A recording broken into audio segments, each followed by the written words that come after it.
좋은 아침입니다. 욥기 31장 1절에서 23절 말씀 보도록 하겠습니다.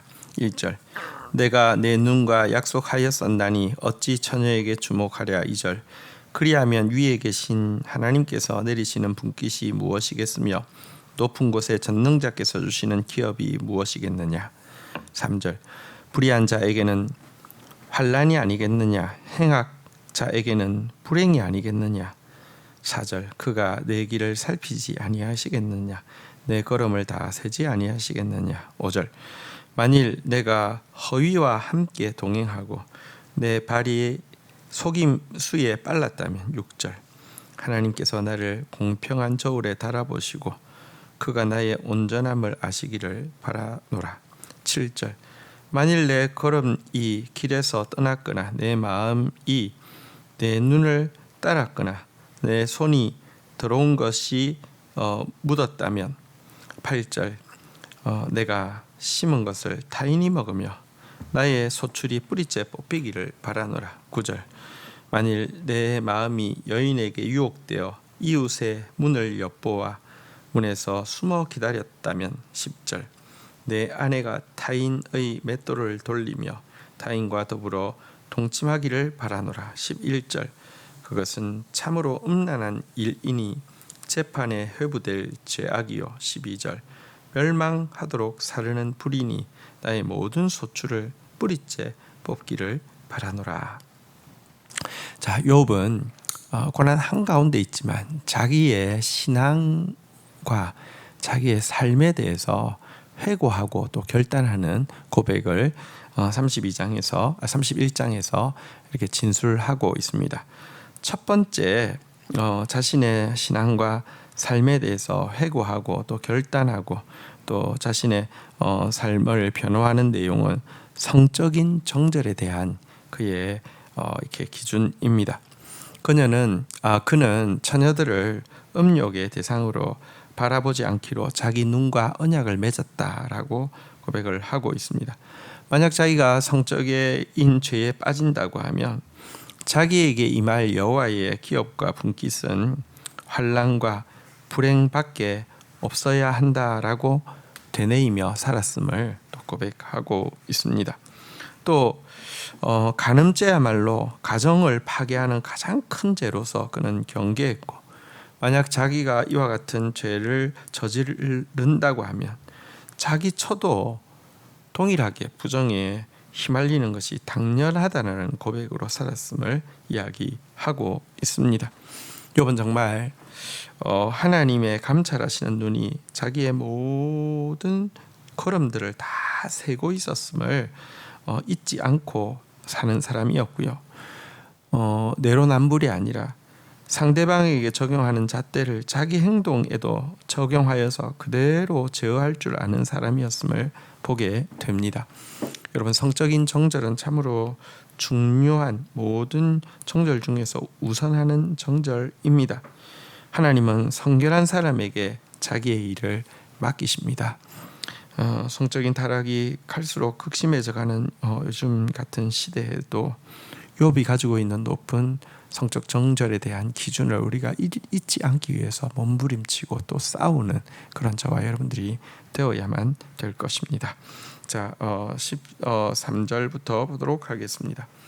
만일 남종이나 여종이 나와 더불어 쟁론할 때 내가 그의 권리를 저버렸다면. 14절 하나님이 일어나실 때에 내가 어떻게 하겠느냐. 하나님이 심판하실 때에 내가 무엇이라고 대답하겠느냐. 15절 나를 태 속에서 만드신 이가 그도 만들지 아니하셨느냐. 우리를 뱃속에서 지으신 이가 한 분이 아니시냐. 16절 내가 언제 가난한 자의 소원을 막았거나 과부의 눈으로 하여금 실망하게 하였던가.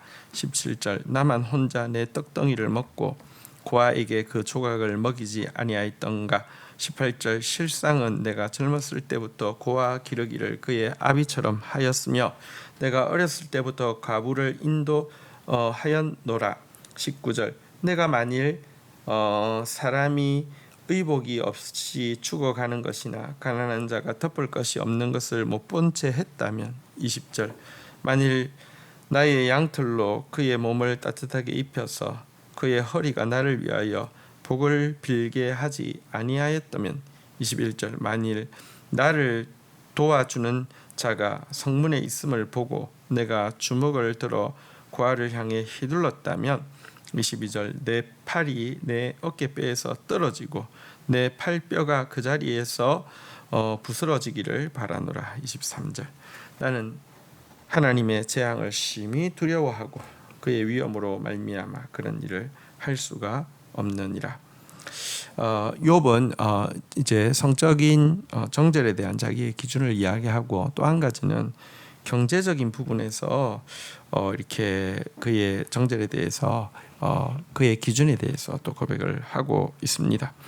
여러분 사실 욥이 살고 있던 시대는 고대 노예제 시대라고 해서 종들은 사실은 생명체라기보다는 그냥 소유에 지나지 않는다고 생각하는 것이 모든 사람들의 공통된 생각이었습니다.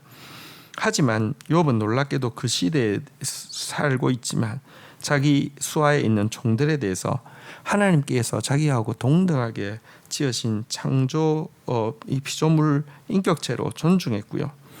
하나님을 두려워함으로 말미암아 그들을 향해서 부당한 처사를 행하거나 그들의 개인적인 사정을 멸시하지 않았노라고 고백을 하고 있습니다. 더 적극적으로 나아가서 그 사회에 있는 고아들, 과부들 돌아보는데 등한하지 않았고요.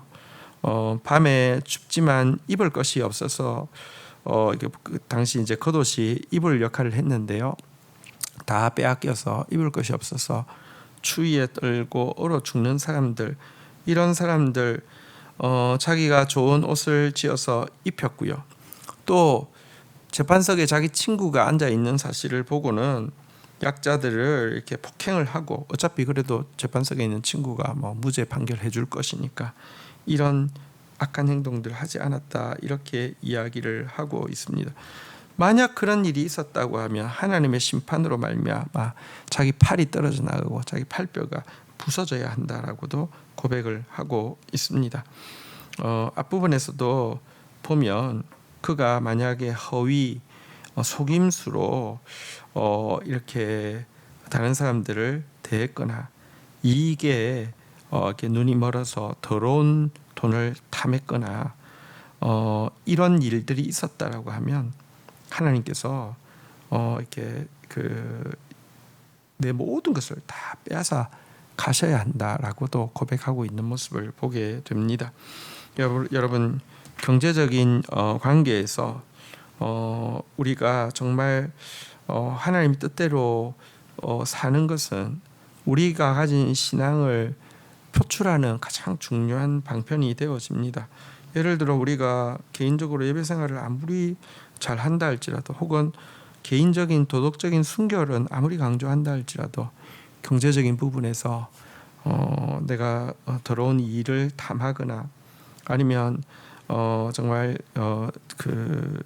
이 의뢰 자리에 있는 사람들을 함부로 대하거나 또 이 경제적인 부분에서 정말 그 소외되어진 약자들에 대해서 무관심하거나 한다고 하면 하나님은 그래도 너는 예배를 잘 드리니까 너는 개인적으로 순결하니까 하고 칭찬하실까요? 그렇지 않습니다. 하나님은 그런 분이 아니십니다. 우리가 개인적인 정절뿐 아니라 경제적인 부분에서도 정말 우리의 물질을 어떻게 쓰느냐는 우리가 모시고 있는 하나님이 어떤 분이신지를 가장 잘 보여주는 것이죠. 욥과 같이 경제적인 부분에서도 정말 하나님 앞에서 칭찬받을 수 있는 그런 신앙생활 할 수 있기를 주의 이름으로 축원드립니다. 주신 말씀 붙잡고 기도하며 나가도록 하겠습니다.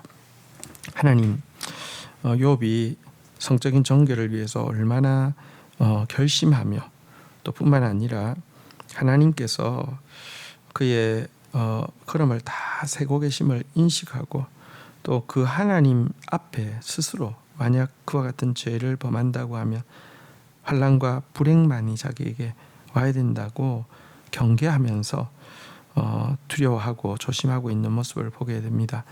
하나님, 성적인 부정이 만연한 세상을 우리가 살아가고 있습니다.